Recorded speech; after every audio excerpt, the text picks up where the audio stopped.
आपको भूलूं नहीं। हे मेरे प्रभु, मैं आपको भूलूं नहीं।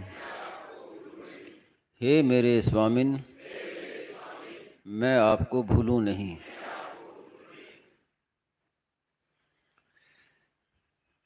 स्वामी जी महाराज ने जो बात कही उसको सुनने के बाद कुछ कहना सुनना बाकी रहता नहीं है।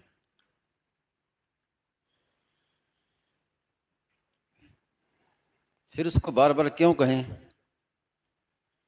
वो इसलिए कि जैसे कहा कि एक भगवान नाम से कल्याण हो जाता है। भगवान की प्राप्ति होती है एक नाम से होती है। फिर बार बार नाम क्यों लेते हैं? उस एक नाम के लिए बार बार नाम लेते हैं।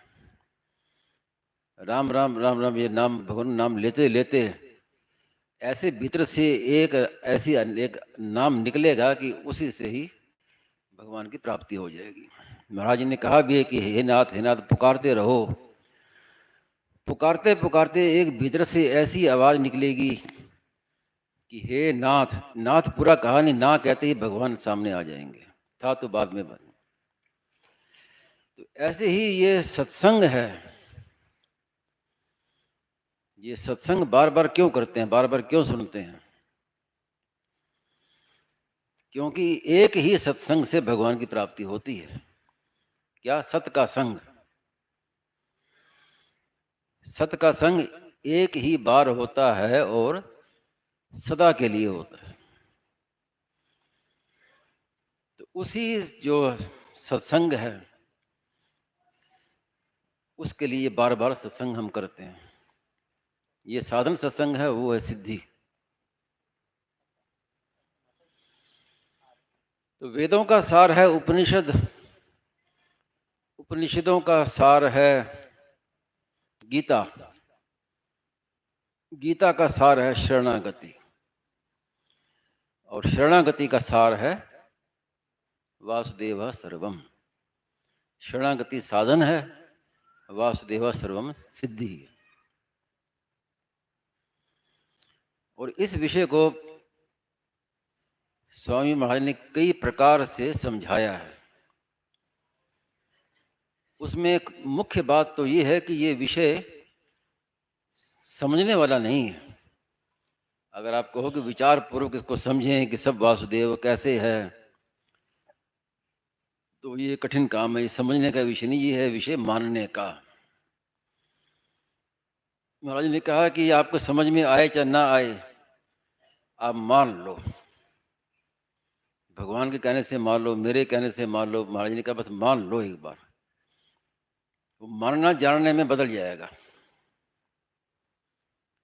मान्यता मान्यता नहीं रहती, अनुभव में परिणत हो जाती है। जैसे बालक लुका छिपी का खेल खेलते हैं, कोई बालक छिपा है तो दूसरा कहे कि मैंने देख लिया देख लिया देख लिया, झूठ ही बोल दिया। तो वो समझता है कि अब जिसने देख लिया अब छुपने का क्या फायदा, खेल खत्म, वो सामने प्रकट हो जाएगा। तो ऐसे हमें दिखे चाहे ना दिखे, बस ये कहीं देख लिया देख लिया देख लिया सब वासुदेव है, सब वासुदेव है। अब भगवान फिर छुपे नहीं रहेंगे। अब छुपे क्यों रहेंगे? सामने आ जाएंगे। तो ये मानना मात्र है। इतना इतनी श्रेष्ठ से श्रेष्ठ बात और इतनी सुगम से सुगम। और जिस समय महाराज ने इस विषय पर कहना शुरू किया तो उस समय महाराज जी ने कहा कि इसको कैसे समझाएं। शास्त्र में तो बहुत उदाहरण मिलते हैं कि सब गहने हैं, सोना सोना एक ही है, इस प्रकार के शास्त्र में।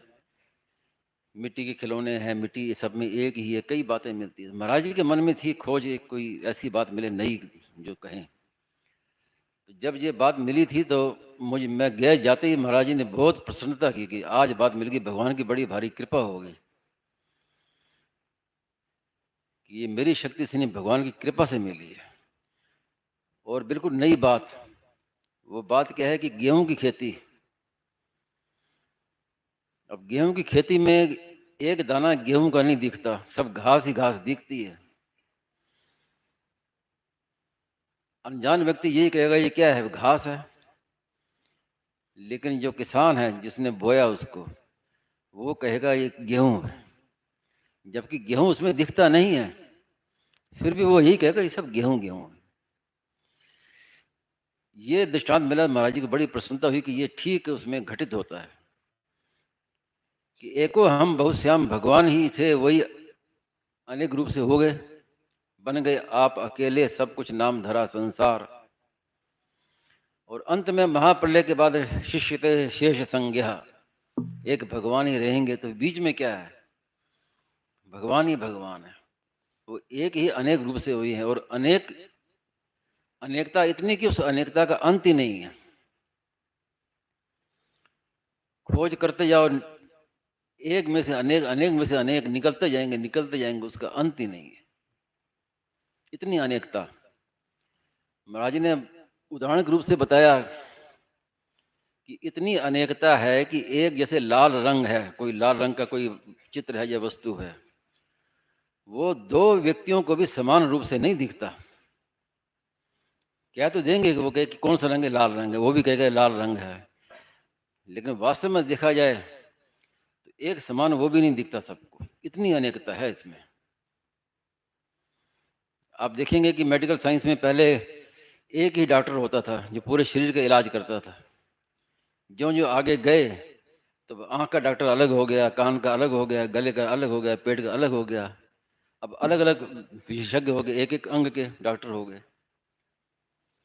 और अभी हुआ कि नहीं मालूम नहीं, लेकिन आगे चल के ये हुआ कि ये बाईं आँख का डॉक्टर है, ये दाईं आँख का डॉक्टर है, क्योंकि दोनों में अंतर है।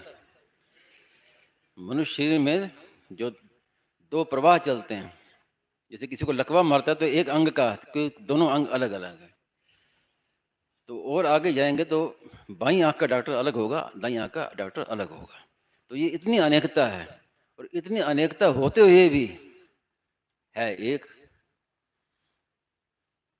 तो महाराज जी ने कई बार, मैंने सुनी महाराज जी ने कई बार मुझसे कहा कि मुझे ये बात बड़ी प्रिय लगती है, मेरा सिद्धांत, ये सिद्धांत मुझे बड़ा प्रिय है कि एक में अनेक, अनेक में एक, एक होते हुए भी अनेक हैं और अनेक होते हुए भी एक हैं।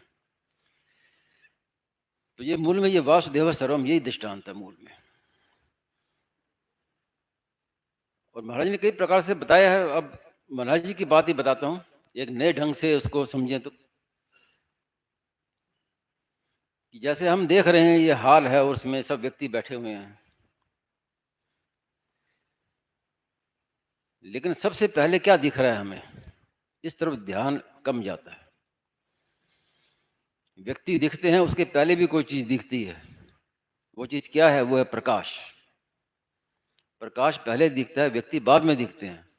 लेकिन हमारी दृष्टि प्रकाश की ओर नहीं जाती, व्यक्ति की ओर जाती है। अभी अंधेरा हो जाए तब मालूम पड़ता है, जब कुछ नहीं दिखता तब मालूम पड़ता है हाँ ये तो प्रकाश से दिख रहा था।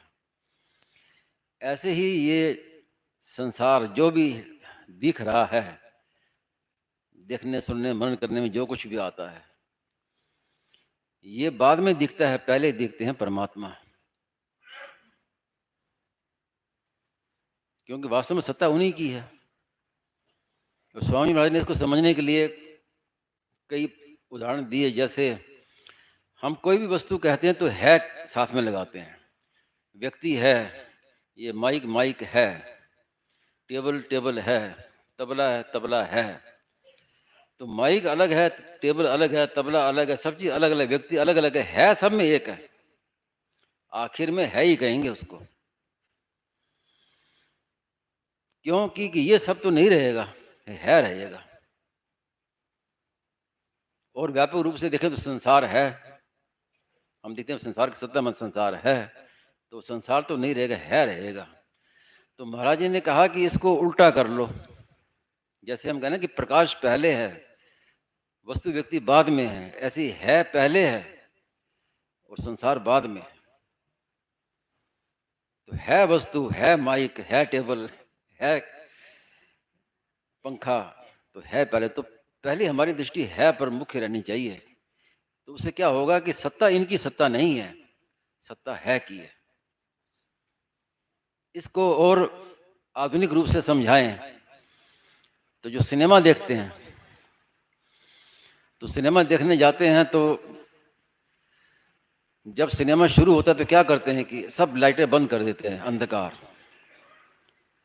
क्योंकि संसार जो है अज्ञान अंधकार में दिखता है, प्रकाश में नहीं दिखता है, ज्ञान प्रकाश में नहीं दिखता है, तो अंधकार में ही दिखता है सिनेमा। अंधकार करके अब सिनेमा शुरू हो गया, अब हमारी दृष्टि उस पर रहती है, सिनेमा पर। ये कहानी चल रही है, अब ऐसे होगा, अब ये हो गया, उसी में राग भी होता है, कभी द्वेष भी होता है, कभी हर्ष भी होता है, कभी शोक भी होता है, लेकिन वास्तव में वो सब किस पर है? पर्दे पर। पर्दे पर दृष्टि नहीं जाती, क्योंकि पर्दे पर दृष्टि गई तो सारा मजा खराब हो जाएगा। सिनेमा फिर कहाँ देखेंगे? और पर्दा हटा दी जाए तो फिर क्या है? कुछ सिनेमा कुछ भी नहीं है। तो ये तत्वदर्शी, तत्व को देखना क्या है? क्या उस पर्दे को देखो जिस पर ये सब हो रहा है। जासु सत्य ताते जड़ माया, भास सत्य एव मोह सहाया। तो वास्तव में वही वासुदेव वही है, उसी में ही सब कुछ दिखाई दे रहा है। वासुदेव सर्वम। उसके बाद की ये बात है कि सब कुछ दिखने वाला भी वही है, ये विशेषता है। तो स्वामी जी महाराज ने कई बार बताया अपनी बचपन की बात कि बचपन थे तो हमारे गांव में आया सिनेमा, उस समय शायद क्या नाम कहते थे, हाँ बाइस्कोप आया। तो हम कह रहे, हम छोटे बच्चे थे, सब उत्साहपूर्वक देखने गए क्या है वहाँ पर, क्या है।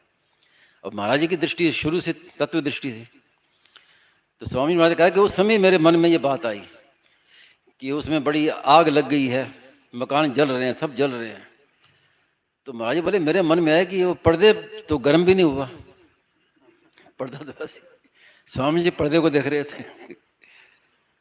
फिर कह रहे बाढ़ आ गई, सब भीग गए, वृक्ष बह गए हैं, मकान बह रहे हैं। तो स्वामी बोले कि सब इतना है, लेकिन वो पर्दा तो गीला भी नहीं हुआ। तो वो तत्व दृष्टि होनी चाहिए, वासुदेव सर्वम। सब कुछ दिखते हुए भी अनेक रूप रूपाए विष्णुवे प्रभु विष्णुवे, अनेक रूपों में है वो एक ही, उसकी तरफ दृष्टि करनी है। वासुदेव सर्वम। अब इससे आगे और क्या बताएं? आपके कोई प्रश्न हो, जिज्ञासा हो तो और कोई बात फिर।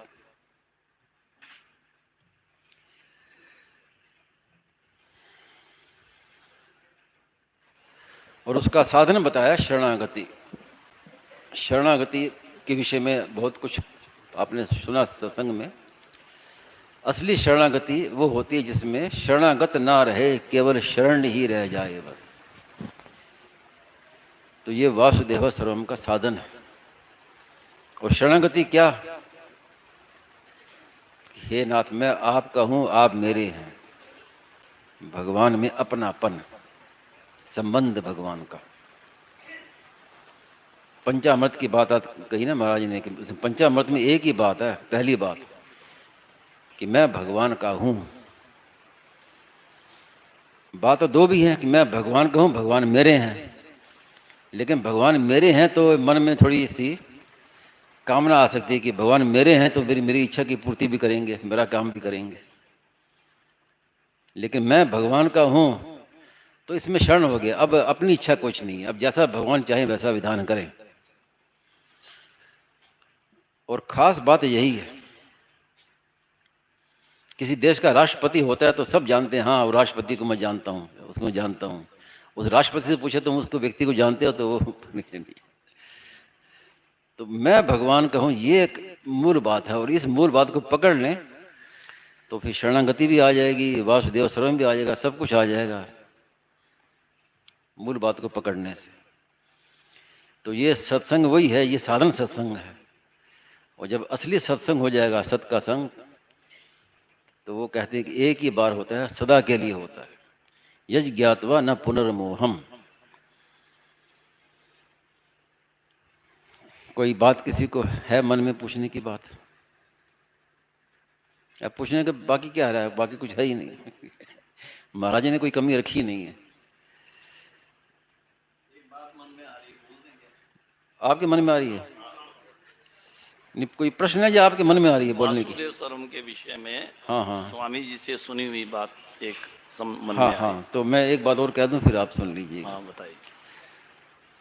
इसकी परीक्षा कब होती है वासुदेव सर्वम की? जब कोई प्रतिकूलता आती है ना, तब फिर प्रतीक्षा होती है कि हम वास्तव में कहाँ तक हमने स्वीकार किया है। स्वामी जी महाराज के जीवन में देखा है कि प्रतिकूल से प्रतिकूल स्थिति में भी परमात्मा है, वासुदेव है।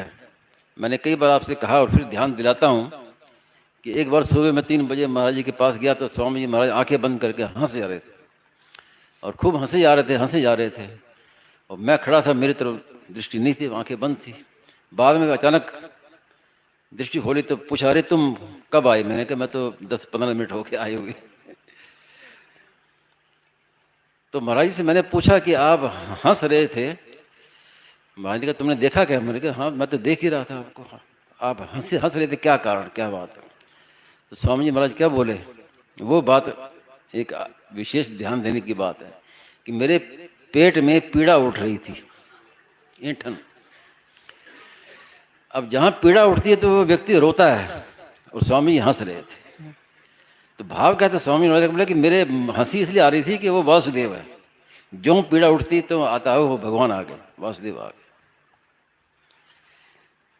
ये महाराज जी के जीवन में था। महाराज जी खुद कहते थे कि जिस समय बहुत तेज बुखार होता था तो मुंह से कविता निकलती थी, कविता अपने आप, इतनी खुशी अंदर आती थी। तो उसको लेकर मैंने महाराज जी की एक बात को मैंने पकड़ लिया, समझ लिया। सुबह जाता था जब महाराज जी का स्वास्थ्य कभी ठीक नहीं होता था, तो जिस दिन मैं देखता कि आज स्वामी जी के महाराज बहुत प्रसन्न है, बहुत चेहरा प्रसन्न है, खिल है, तो मैं समझता कि आज कष्ट ज़्यादा है महाराज जी के शरीर में। उल्टी बात है ना। तो ये यहाँ तक वासुदेव सर्वम का प्रभाव पड़ता है कि सब रूपों में वही है, पीड़ा रूप से भी वही है, रोग रूप से भी वही है। रोग आया तो भगवान आए हैं। अब हमें हमारा कर्तव्य क्या है? कर्तव्य तो यथा योग्य करना है। अब उनको दवा देनी है तो दवा देना उनकी पूजा, जैसा भेष वैसा पूजा उनकी। अब उनकी मर्जी, वो रहें तो ठीक है, रहें, जाना चाहें तो भाई पधारो। तो हर रूप में केवल अनुकूलता में वासुदेव सर्वम देखना तो बड़ा सुगम पड़ता है। असली परीक्षा तब होती है जब प्रतिकूल परिस्थिति आती है। ये बात है। अब आप बताइए महाराज जी की क्या बात मन में? महाराज जी से हमने एकांत में पूछा था कि महाराज जी ये बात मानने में कैसे आए? तो महाराज जी ने उत्तर दिया था कि मन से सबको हम प्रणाम करें। हाँ, वो भी साधन है, मानसिक प्रणाम करें और एक व्यक्ति भी खाली जाने ना दें। जी जी। और साथ में एक बात महाराज जी ने ये बताई थी ज्ञान की दृष्टि से कि इंद्रियां जो है, संसार जो है, ये केवल सुख दे सकता है, आनंद नहीं दे सकता। और मैं जो है वो एक यंत्र है, वो प्रेम नहीं कर सकता। वो हमें सुख के नाम पे आनंद बताता है कि यही आनंद है, सुख के नाम पे आनंद बताता है। तो जब हम सब में परमात्मा को देखेंगे, उस आनंद को देखेंगे, वहां सुख को नहीं देखेंगे, हम आनंद को देखेंगे, तो वो आनंद जो हमारे भीतर है वो प्रकट हो जाएगा। उनको प्रणाम करते करते उस आनंद से प्रेम करना है। प्रेम करने वाले वही हैं, दो तरफा प्रेम होता है ना जी जी। और सुख जो है वो दो तरफा नहीं होता, वो एक तरफा ही मिलता है अपने को। तो इंद्रियों से सुख तो मिल सकता है लेकिन आनंद नहीं मिल सकता, प्रेम नहीं मिल सकता। अगर ये भाव हमारे में पहले हो तो हमारा प्रणाम करना शुरू हो जाएगा सबको, क्योंकि हमें सबको प्रेम चाहिए और प्रेम करने वाले एकमात्र परमात्मा है।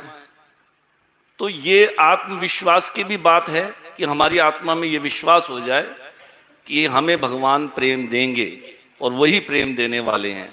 संसार की इंद्रियां हमें केवल सुख दे सकती हैं लेकिन प्रेम नहीं दे सकती, आनंद नहीं दे सकती। इतनी बात कह पढ़। तो खास बात यही है कि समझ में आए चाहे ना आए, हम नहीं माने तो भी वासुदेव तो है ही। ये तो है नहीं कि हमारे मानने से हो जाएगा वासुदेव सर्वम। केवल सत्य की स्वीकृति से कल्याण, जो सच्ची बात है उसको स्वीकार करना, मानना है। भगवान सब जगह हैं, बस उनसे हम अपना मान लें, उनसे संबंध जोड़ लें कि मैं भगवान का हूँ, भगवान मेरे हैं। यही सबसे श्रेष्ठ, सबसे बड़ा साधन। जैसे महाराज जी ने कहा कि गीता जी का सिद्धांत है वासुदेव सर्वम, तो सिद्धांत का क्या तात्पर्य हुआ? सिद्धांत अटल, एक ही सिद्धांत, उसको कोई हिला नहीं सकता, वो न कोई बदल नहीं सकता उसको। नियम तो बदलते हैं जैसे लेकिन सिद्धांत नहीं बदलता। जो सत्य है सिद्धांत, वो सत्य है, वो सदा ज्यों का त्यों रहेगा, उसमें कभी परिवर्तन नहीं होता। कोई परिवर्तन नहीं होता। हाँ हाँ, परिवर्तन। जैसे महाराज जी कहते हैं ना कि अंतिम सिद्धांत क्या है, कि एक सत्ता के सिवाय कुछ भी नहीं, अब उसको बदल नहीं सकते। और सिद्धांत को हम माने चाहे ना माने, तो वो तो वैसा के वैसे ही है, ज्यों का त्यों। राम जी। जैसे किसी का तादाद में मिट गया शरीर से, तो पीड़ा जैसे हो रही स्वामी जी की हो रही थी, तो वो पीड़ा का इतना दुख इसलिए नहीं होता कि वो ज़्यादा बड़ा सुख प्राप्त है, इसलिए नहीं होता क्या? नहीं, वो संबंध विच्छेद का दुख नहीं होता। त्यागा शांति निरंतरम, हमारा संबंध नहीं है। शरीर से ममता हटा दें तो पीड़ा का अनुभव नहीं होगा, पीड़ा कम हो जाएगी। लेकिन जो आनंद की प्राप्ति है, प्रसन्नता की प्राप्ति, वो है, वो प्रेम में, भक्ति मार्ग में, वो त्याग का सुख है। त्यागा शांति निरंतरम, ये त्याग का सुख है। पीड़ा जब होती है तब तो तादात्म्य में ही पीड़ा होती है। हाँ, लेकिन वो वैसा उसका असर नहीं पड़ेगा जैसे पहले होता। शरीर को अपना मानते हुए जो पीड़ा होती है, वैसे कहा ना कि दे धरे का दंड है सब काहू को होए, ज्ञानी भुगते ज्ञान से मूर्ख भुगते रोए, तो रोता नहीं है वो। सुना है बोले भाई जी की भी बड़ी पीड़ा हुई थी। हाँ हाँ, अब वो हम नहीं जान सकते किसी व्यक्ति के विषय में उनका क्या भाव था, क्या हुआ, कैसा नहीं है। लेकिन जो अपने जो बात, खास बात जो है, वो बात तो यही है सत्य की। एक ही है, एक ही बात है, वो सत्य ही होता है, सिद्धांत अलग नहीं होता। और कोई बात है?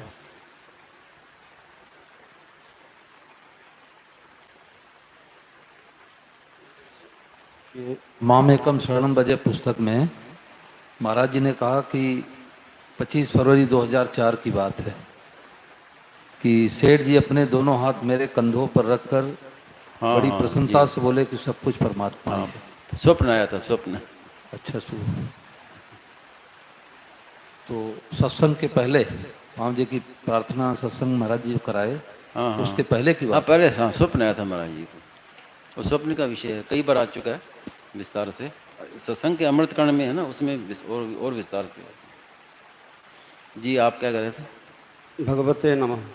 जी। मेरा प्रार्थना है कि 99 की बात है, जब मैं पूज्य स्वामी जी के चरण में जा रहा था मिलने के लिए, तो ट्रेन में मैं बैठा था। मेरा जीवन के अनुभव को परिपुष्ट करना चाहता हूँ। जी। तो मेरे बगल में जो बैठे थे न, गंगा मैया की महिमा तो मैं सुना था, तो कोई भी नदी आ जाता तो मैं पूछता रहता था कि ये गंगा मैया है क्या, ये गंगा, वो मना करता रहता है कि ये नहीं है, ये नहीं है। हाँ हाँ, तो फिर गंगा मैया जब आ गया, उसने बता दिया कि ये हाँ, गंगा मैया है। हाँ हाँ, तो स्वाभाविक बगी में जितने बैठे थे, गंगा मैया की जयकार हो गया। बस ये क्या तो उसी दिन से मेरा मान्यता इतना है कि अभी गंगा मैया खुद जैसे प्रकट रूप में बोल देगा कि मैं गंगा मैया नहीं हूँ, तो मैं मानने के लिए तैयार नहीं हूँ। जी जी। परंतु ब्रह्मलीन स्वामी जी का बात इतने सुनने के बाद, ये भगवान है, भगवान है, भगवान है, फिर भी जो जैसे आप एक उदाहरण रूप में दिए हैं, जी जी, हैं, तो ये जो उसमें कारण क्या है कि लौकिक हमारा, जब तक हमारा शरीर के साथ संबंध मानते हैं तो लौकिक जो बातें हैं वो जल्दी पकड़ में आती हैं, स्वीकार हो जाती हैं।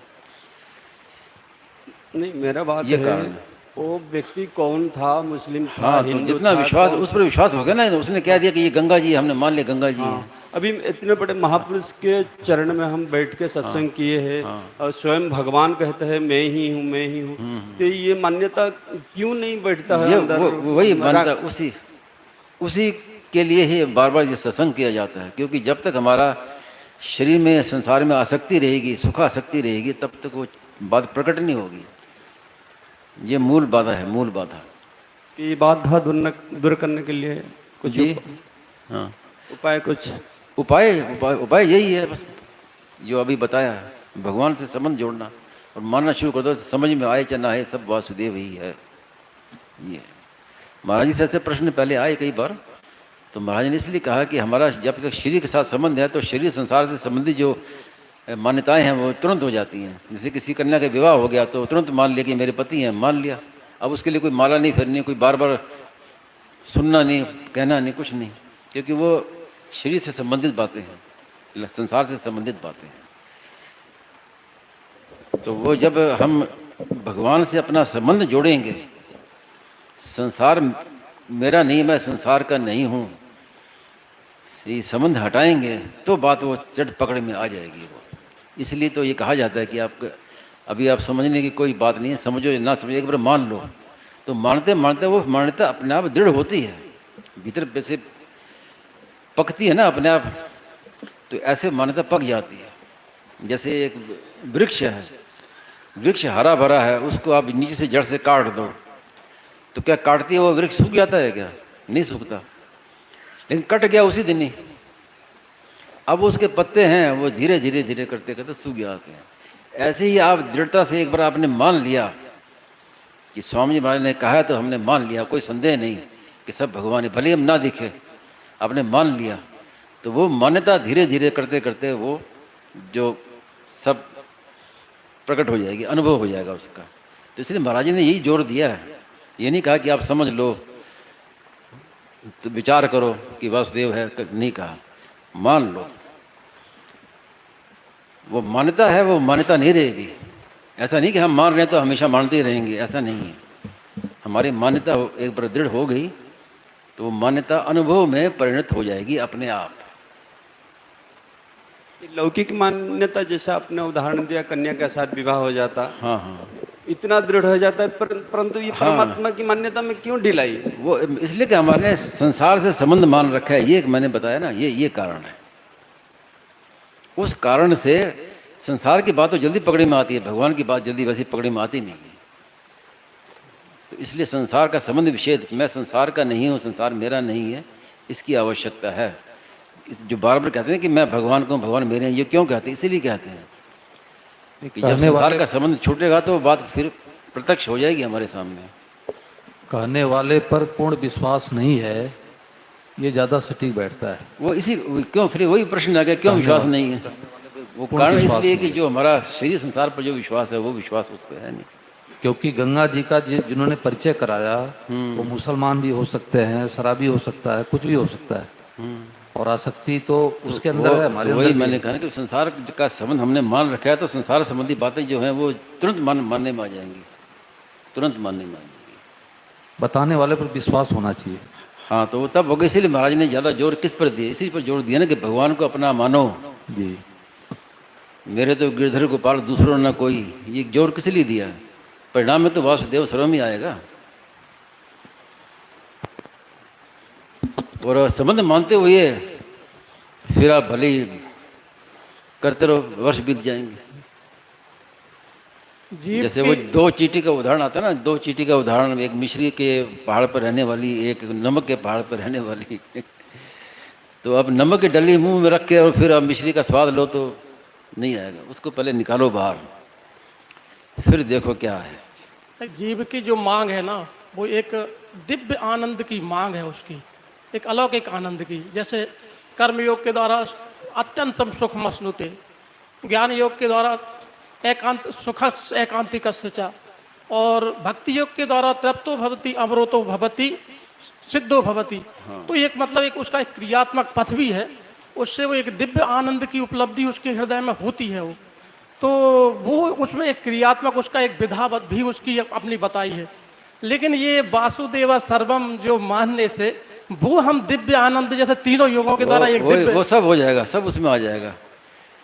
सत चित आनंद भगवान का स्वरूप बताया गया, सत चित आनंद स्वरूप। भगवान सत स्वरूप है, आनंद चित स्वरूप है, आनंद स्वरूप है। और जब से वो भगवान से अलग हुआ जीव, तो तीनों की इच्छाएं उसमें हैं। हर एक ऐसा कोई मनुष्य नहीं है, चाहे आस्तिक हो चाहे नास्तिक हो, सत चित आनंद की इच्छा हर एक में है।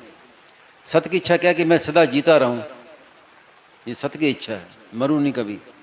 चित्त की इच्छा क्या है कि मैं ये भी जान जाऊं, हर एक प्रश्न उठता है कि इसका क्या है, ये क्या है, ये प्रश्न उठता है, वो चित्त की इच्छा है।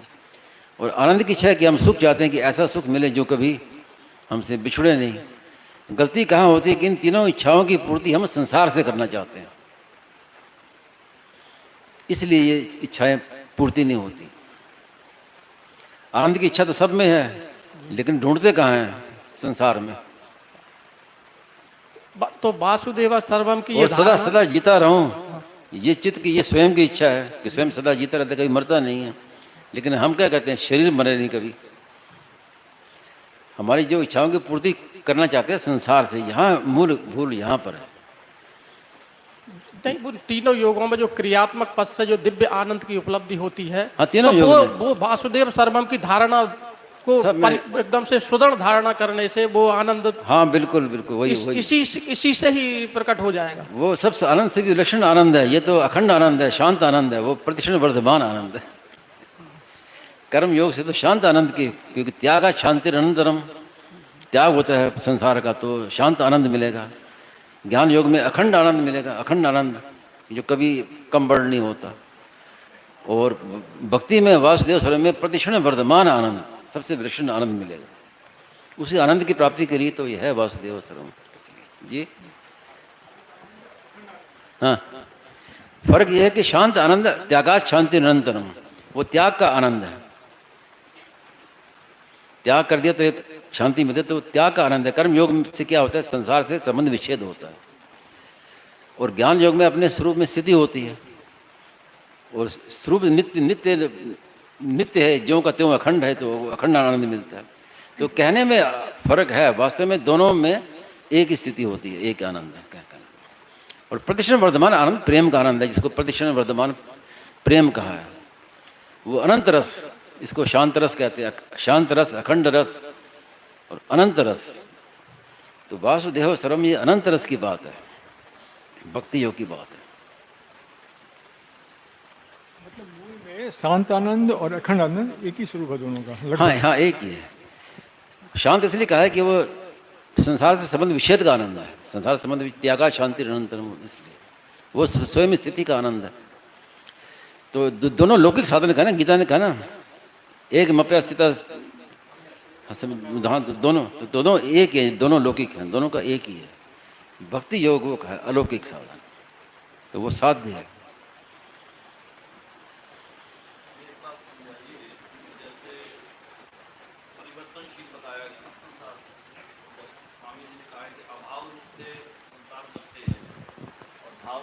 परमात्मा सत्य, वो अभाव रूप से सत्य क्या है, कैसे है, परिवर्तनशील है, कैसे है, वो थोड़ा परिवर्तनशील तो स्थूल दृष्टि है, स्थूल दृष्टि है। वास्तव में है ही नहीं, है वास्तव में तो है ही नहीं। परिवर्तन तो स्थूल दृष्टि है। जैसे हम कहें घड़ी है, घड़ी चल रही है, ये भूत भविष्य वर्तमान परिवर्तन हो रहा है निरंतर, और वास्तव में देखा तो है ही नहीं। जैसे सिनेमा देखते हैं तो परिवर्तन दिख रहा है, और भूत भविष्य वर्तमान तीनों काल भी दिख रहे हैं कि ये तो कहानी हो गई, ये अब कहानी चली, आगे क्या होगा देखेंगे। लेकिन मूल में क्या है, कुछ नहीं है वहाँ। पर्दा हटा तो कुछ नहीं, सब पोल।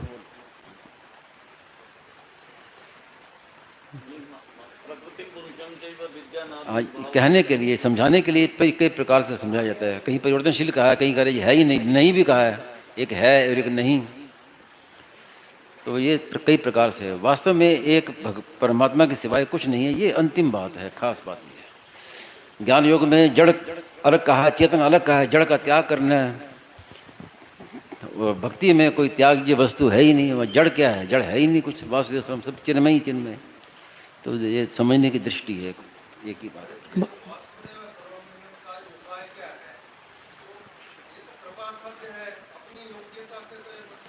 तो कल बात यही कल बात आपने ध्यान से सुनी नहीं, कल कही थी ना कि अब ये बात आपको स्वामी जी सुनने को मिली है, तो कृपा तो हो गई। अब कृपा और क्या हो गया। और ठीक है, प्रार्थना कीजिए, बढ़िया बात है, लेकिन कृपा होगी, अब कोई नई कृपा नहीं होगी। कृपा है तभी तो मिली ये बात। कृपा से ही हम लोग यहाँ सब आए हैं। आप बताइए कि कितने लोग आए हैं यहाँ पर। संसार में अपने क्या इतने लोग हैं, अब वृंदावन में भी इतने लोग, वो भी सब आए हैं क्या इसमें? तो कृपा से यहाँ आई है और ऐसी बात मिली है, कृपा से मिली है तो कृपा तो हो गई। अब और कृपा क्या? महाराज जी, मेरे को तो महाराज जी की एक बात मिली पुस्तकों में, कैसेट में भी, कि ये हमारे को जल्दी विश्वास कैसे नहीं होता, वो मुझे बहुत अच्छी लगी कि ये संसार का संबंध हम संसार से स्वीकार करते हैं। जैसे एक आदमी ने प्रश्न किया कि भूत है यहाँ पे, उसको ना विश्वास है, क्या भूत है, ये परमात्मा है, ये विश्वास नहीं होता। क्या कारण है? यही तो बात अभी चली। भूत संसार जानते हो, किसी बुद्धि से सोचता है वो संसार, तो बुद्धि और प्रेत दोनों संसार, संबंध तत्काल जुड़ता है। लेकिन हम बुद्धि से भगवान को देखते हैं तो भगवान नहीं दिखते। भगवान कब दिखते हैं? स्वयं से, स्वयं आत्मा, और वो भी शरीर से संबंध नहीं है आत्मा का, और परमात्मा का भी शरीर से संबंध, उससे उसको देखे आत्मा से परमात्मा को, तो वो तत्काल सिद्धि होती है। तो जो संसार से देखते हैं तो परमात्मा नहीं दिखते, इसे भैया पूछ रहे थे। तो ये जो संबंध है ना संसार का, ये संबंध किस पर टिका हुआ है? ये हम सुख लेते हैं ना, सुखासक्ति, इस पर संसार का संबंध टिका हुआ है। सुखासक्ति, सुख लेते हैं ना, जो सुख, सुख की आशा, सुख की कामना, सुख का भोग, तीन बातें, इस पर हमारा संबंध टिका हुआ है। खास खास बात यह है। लेकिन वो यही बात है, निर्बल के बलराम। अब हमसे अगर नहीं छूटता तो भगवान को पुकारो, हे नाथ मैं आपको भूलूं नहीं, हे नाथ भी ना पुकारो। वास्तव में तो बात यही है कि अपने बल से होता नहीं कुछ भी, अपने उद्योग से होता नहीं। ये सत्संग भी मिला है तो अपने उद्योग से नहीं है। उद्योग अगर हम कहते हैं तो ये हमारा वहम है, वास्तव में ये कृपा से मिला है, कृपा से। तो इसलिए अपना बल लगाना है, पूरा साधन करना है, लेकिन मन में ये बात रहे कि होगा तो कृपा से ही, मेरे करने से नहीं होगा। अब जब तक ये वहम रहेगा कि मेरे करने से कुछ होगा, तब तक भगवान छुपे रहते हैं। ठीक है, लगा ले जोर, जितना लगाना लगा ले। गजराज था, उसने जोर लगाया बचाने का, सैकड़ों वर्षों तक संघर्ष होता रहा, होता रहा, होता रहा। भगवान देखते रहे, लगा ले बल अपना। और जब बल हार गया कि अब मेरे से अब नहीं होगा, मेरे से नहीं होगा, भगवान को पुकारा, आधे आए आधे नाम। द्रौपदी का चीरहरण हुआ तो द्रौपदी ने पहले क्या किया, अपने को बचाने की कोशिश की, तो भगवान वहाँ खड़े देखते रहे। ठीक है, लगा ले अपना बल। जब द्रौपदी ने देखा कि मेरे हाथ के वश की बात नहीं है, तो हाथ उठा दिया। अब उसमें गलती ये कर दी कि द्वारका वासिन, हे द्वारका वासिन। अब भगवान तो वहीं थे, अब भगवान को वापस जाना पड़ा द्वारका फिर द्वारका जाके, तो भगवान तो वही है। ये सब हमारी कमी है। इसलिए कहा है ना कि सबसे श्रेष्ठ ये पुस्तक है, छोटी आप पढ़िए, सर्वोपरि साधन शरणागति। तो अगर प्रारंभ में ही ये शरणागति भगवान की शरण हो जाए कि हे नाथ मैं आपका हूँ, जो हम भले बुरे सो तेरे, हम जैसे भी हैं आपके हैं, तो फिर क्या देरी लगती है? भगवान तो तैयार बैठे ही हैं, वो सब जगह हैं भगवान। कोई है तो कहीं से आएंगे, ये तो है नहीं कि कहीं गोलोक धाम में बैठे हैं या कैलाश में बैठे हैं वहाँ से आएंगे, ऐसा नहीं है। सब जगह हम प्रार्थना करते हैं, बाद में भगवान सुनते हैं पहले। हम सोचते हैं कि हम प्रार्थना करें तो भगवान सुनेंगे, वो सुनते पहले हैं, प्रार्थना तो हम बाद में करते हैं। नारायण नारायण नारायण।